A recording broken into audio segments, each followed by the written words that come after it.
we have analyzed more than 300 patients, and we have presented in the ECTRIMS the results of 165 patients. We have examined the humoral response against the COVID vaccination.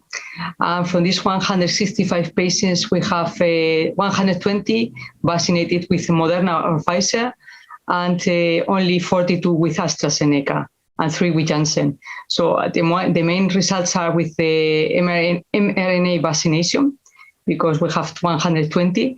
And there was a very important thing that was this general thing.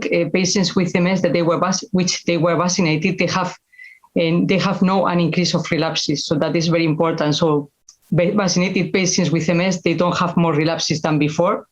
Yeah, so that is one important thing. The second thing is that vaccinations are so safe for MS patients than for the healthy population.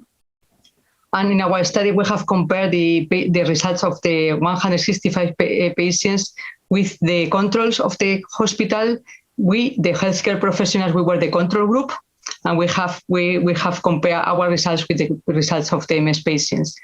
The most important results were that treatments like Interferon-beta, clarithromycin acetate, cladribine, teriflunomide, dimethyl fumarate, and natalizumab have a very good, no interactions with the vaccination. It means patients treated with all these treatments, they have a very similar humoral response than the healthy population. So that we have seen the data, and the antibodies data for these patients are very similar to the healthy controls. There was no differences between. So that means that there are no interactions between all these treatments and the vaccination. And all these patients, they can do a very good response, humoral response.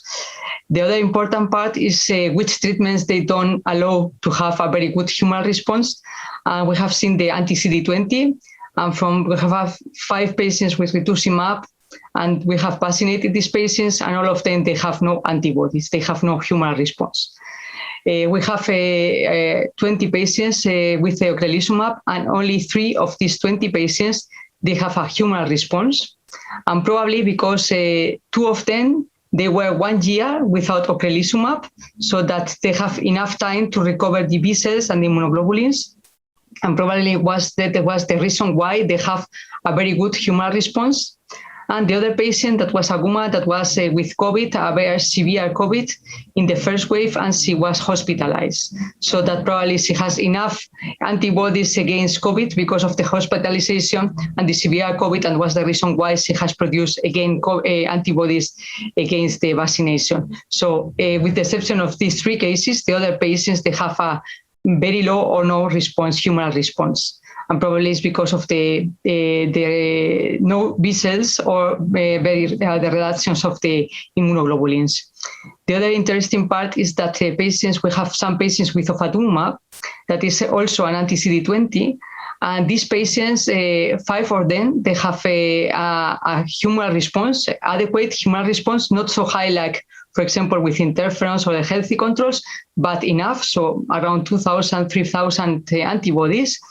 And only 1 has no response. And probably it's because it's a little different, the mechanism of action of ofatumumab and Ocrelizumab. Ofatumumab is every 4 weeks, and the B cells, they are not completely depleted. The other important thing that we have seen is that when we have a very long interval between the Ocrelizumab and the vaccination, the patients, they can have a humoral response. So that the key is to leave a very long interval when it is possible. And for example, we are trying now to do the 3rd dose of the Ocrelizumab after 6 months of the last dose of Ocrelizumab. We try to delay a little the Ocrelizumab to have the vaccination and to have a humoral response. And the last one important was about the Fingolimod, so the S1P receptors. And we have seen that the response, the humoral response of these patients is very variable. We have patients with a no response, humoral response. We have patients with a low humoral response, but enough to fight against COVID. And we have patients with a completely normal response. From these 5 patients that they have a complete humoral response, 3, they have COVID, but the other 2, they have no COVID, and they were no relation with lymphopenia or with other factors. So that really in Fingolimod is not very clear why some patients, they are doing antibodies and why they don't do in other cases. And we have seen that there are no relations with lymphopenia or with the duration of the disease or with the duration of the treatment. And to conclude our results is that most of the treatments, so interferons, cladribine acetate, cladribine, teriflunomide, and dimethyl fumarate and natalizumab, they don't interact with the vaccination, so that these patients, they can do a normal, adequate humoral response.